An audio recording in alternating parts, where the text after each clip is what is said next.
Today, we're digging into a really powerful and, frankly, tragic historical argument.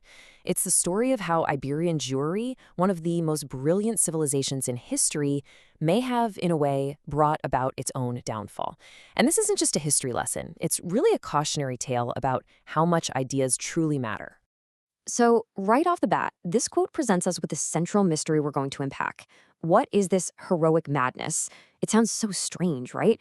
And how on earth could it be connected to the collapse of what was one of the most intellectually vibrant communities in the world? That's the puzzle we're here to solve. To get to the bottom of this, we've got to rewind. Let's go back to the peak of the golden age of Spanish Jewry. You see, it wasn't this one single unified community. Far from it. Under the surface, there was this deep, intense ideological conflict brewing, a real battle for its soul that would ultimately seal its fate. And this slide lays out the two opposing teams perfectly. On one side, you had the Maimonidean rationalists, thinkers who followed the great philosopher Maimonides. For them, it was all about integrating science and philosophy with Jewish thought. It was about asking tough questions, rational inquiry, and intellectual leadership. But on the other side, you had this growing anti-Maimonidean movement. They saw all of that as foreign wisdom, a threat. Their focus was on unquestioning faith and a much more mystical path. This was a fundamental clash over what it even meant to be a Jew in Spain at the time. Now, a battle like this can't go on forever, you know? Eventually, something has to give. And in this case, the conflict came to a head with a single, fateful decision, one that would change the course of history for this community forever. Let's just walk through the timeline here. For decades, you see the anti-Maimonidean side gaining more and more power. And then we get to the tipping point. The year is 1305. A major figure, Rabbi Solomon Audrey of Barcelona, makes it official. He announces a formal ban, a prohibition that slammed the door on the whole rationalist era in Spain. And I really want you to grasp how huge this was. This wasn't just, censoring a couple of controversial books. No, this was a ban on an entire way of thinking. The very pursuit of scientific and philosophical knowledge was now forbidden. An entire intellectual tradition, poof, shut down.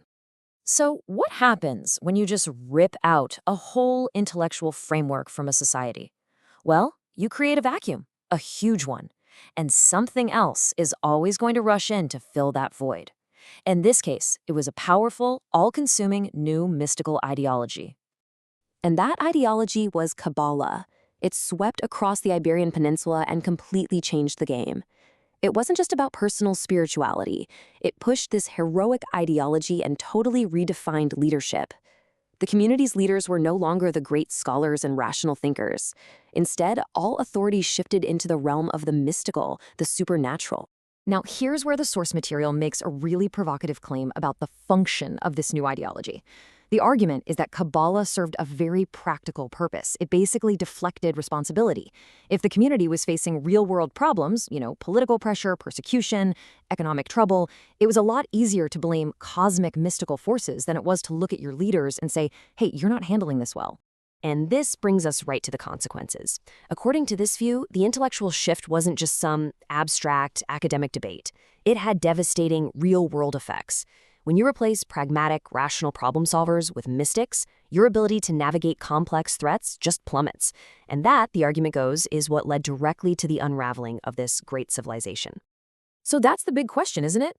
What was the direct result? What actually happened on the ground to everyday people when this massive shift in thinking took place?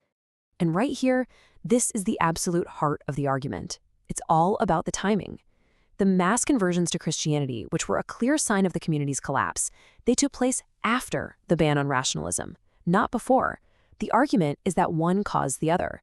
First came the rejection of reason, then came the societal decay.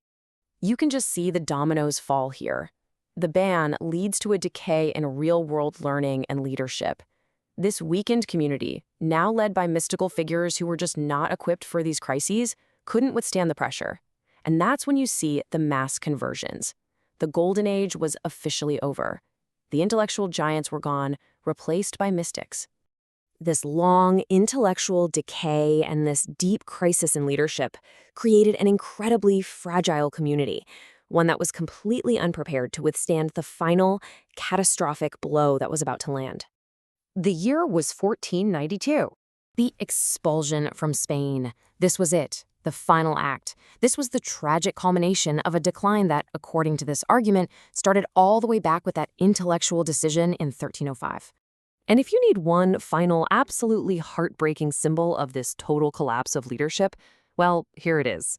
In the community's darkest hour, with his people facing exile, the highest authority, the last chief rabbi of Spain himself, chose to convert to Christianity rather than go with them.